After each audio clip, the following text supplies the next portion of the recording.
G'day mates, how you going? Well, another message that I'm going to interpret with my own words from the Bible. So let's see. Don't you realize that we will judge angels? So you should surely be able to resolve ordinary disputes in this life. Yeah. We should be able to resolve conflicts, yes, and disputes.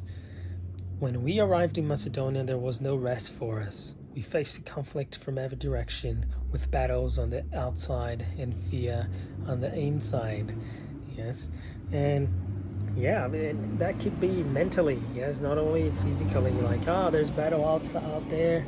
I'm fearing. I'm scared. I'm here inside, but I'm scared because there's battle outside. But it could also be. There's battle outside. I'm having a lot of trouble. Yes, in my life here, something is happening. I don't know, to myself. Yes, to my family or my friends. Yes, and I'm scared on the inside. Yes, I'm fearing. Yes, I can feel the fear because I don't know what the result will be, and I start getting anxious. But God, who encourages those who are discouraged, encourages us by the arrival of Titus. So what does that mean?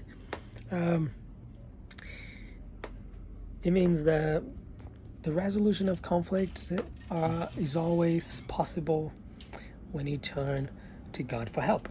Yes, so we have to turn to God for help. Yes, we got to talk to God our way.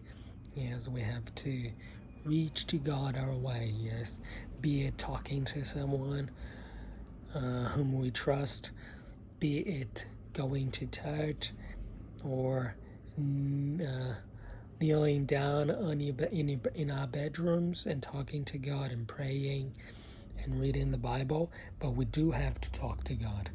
So the resolution for our conflict, for our problems, come. Yes, show up, and we know what to do. It is important to resolve conflict, to bring peace. The Bible says that. So we have to bring the conflicts to an end.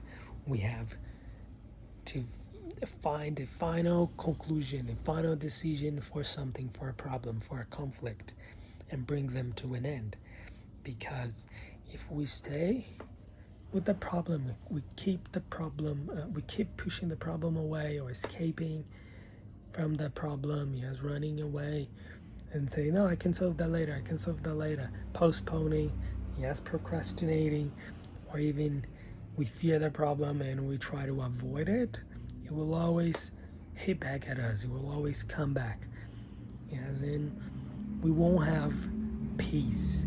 Yes, there will not be peace inside of us, because we'll always be thinking about how we can run away from that specific problem or conflict. So we have to erase it. We have to resolve that. And if we cannot resolve it by ourselves, we must ask for people's help, for God's help. God will always be there and will always help us. Conflict can be erased by one side choosing to love. Yes. So there's conflict between you and someone else, you and a friend, you and your spouse, whomever that person is, or whoever the person is.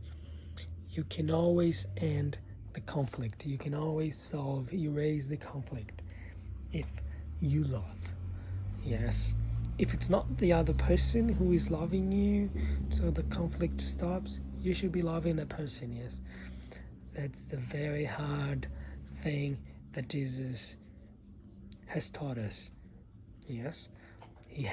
Jesus has taught us that we shall love our enemies, and we shall love those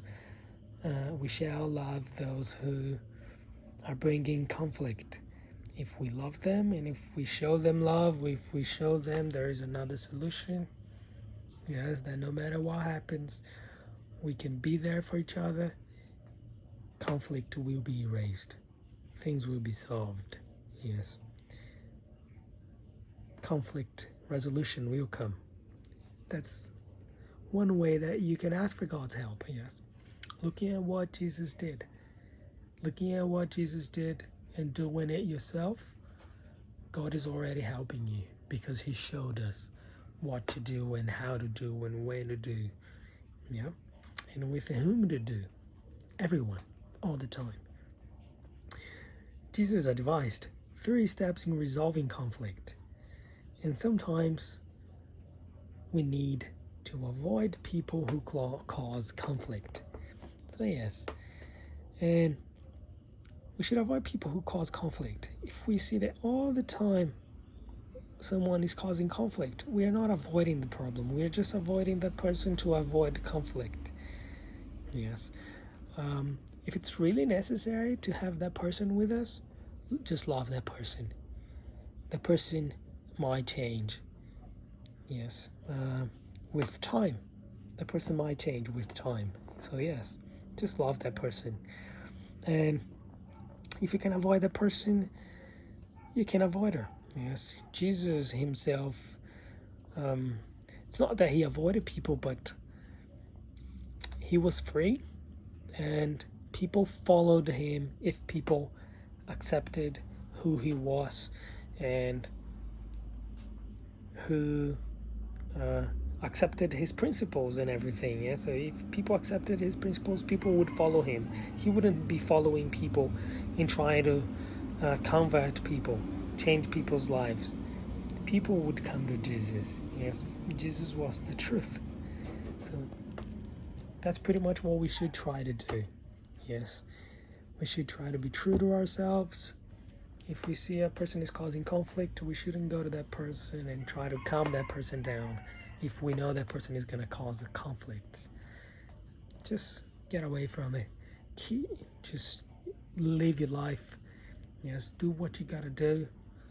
If you have to deal with that person, deal with the person the way you can, professionally, personally. Do what you have to do and go solve other problems you have to solve. Yes, go live your life, go have your fun. Yes, go have some time for yourself, but don't get stuck in the conflict. Solve your conflict. Bring a resolution to your conflict. Bring peace, and avoid these people who cause conflicts all the time. So yeah, guys, bring peace to your lives. See you guys in the next video. Cheers.